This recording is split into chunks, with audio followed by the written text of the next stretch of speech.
This is the normal flasher behavior. And this is an abnormal flasher behavior. Yeah, flasher is now doing so fast. That's the problem, yeah. Look at that. Blink so fast. That's not normal. Yan ay tinatawag na hyperflashing. So itong hyperflashing ay isang problema kung saan yung flasher ng ating sasakyan ay nagbi-blink ng masyadong mabilis. Ang cause po niyan ay low resistance sa ating mga bumbilya. So pag pundido yung bumbilya ng ating sasakyan, yung flasher niya, pwedeng mag-flash yan ng masyadong mabilis. Or kapag kayo ay nagpalit ng LED from your halogen bulb, ginawa ninyong LED bulbs, may tendency din po na yung hyperflashing ay lalabas. It's because yung relay ay hindi na niya makuha yung tamang resistance mula sa mga flasher bulb.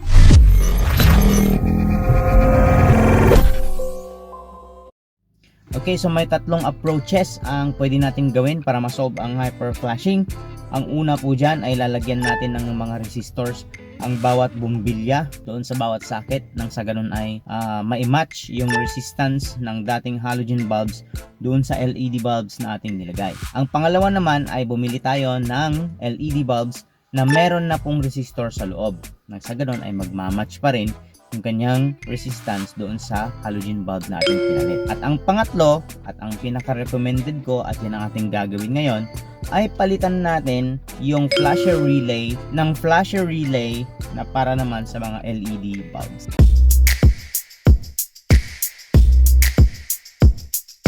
Siyempre, yung pinakunang ginawa, pumunta tayo ulit sa ating Corolla 9th generation Shopee My Collections page at hinanap ko yung flasher relay na para dyan sa ating problema ngayon, no? So ito nga siya, bumili ako at ito nga, dumating na. Alright, so para palitan yung ating flasher relay sa ating Corolla 9th generation Altis, so ang ginawa ko, pumunta ako dito sa may left ng steering column. Meron tayong storage box dito, Compartment, this one. Let's pull it up. Now behind it is the flasher relay. You see that thing? That's your flasher relay. Now if you're gonna turn on the hazard lights, you can already hear that it's working, and you can also feel it working because it's mechanical thing. What we are going to do is to replace it with a relay that's designed for LED bulbs. So it means that we can recycle this relay.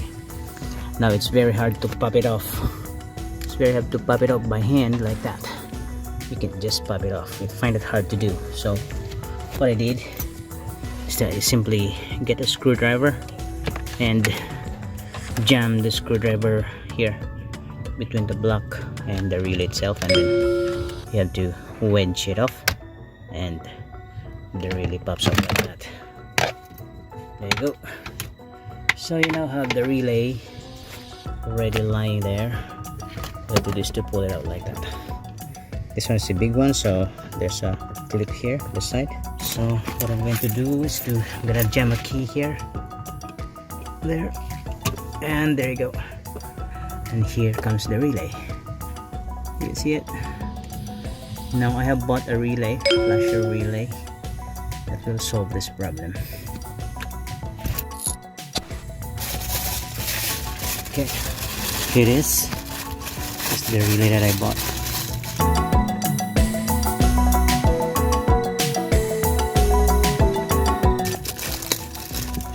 Let's see, as you can see, what does it say? It says for LED.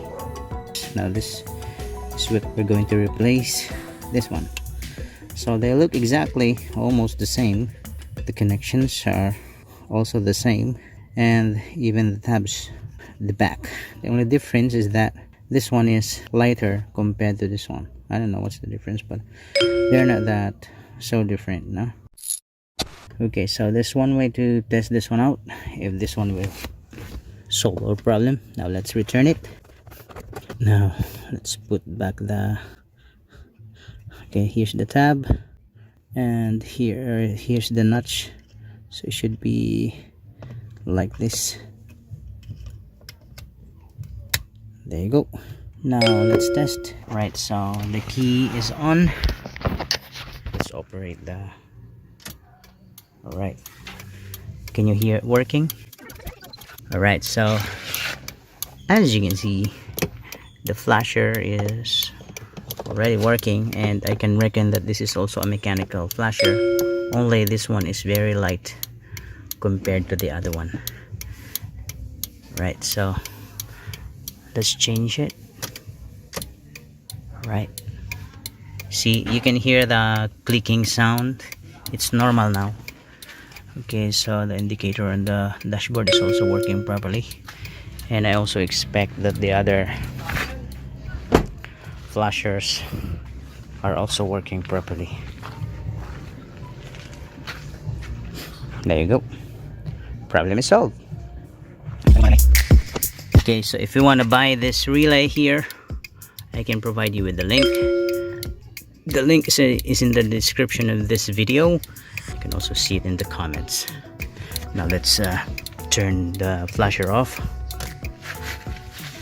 Then let's put the flasher relay back to where it came from. Just put it like that.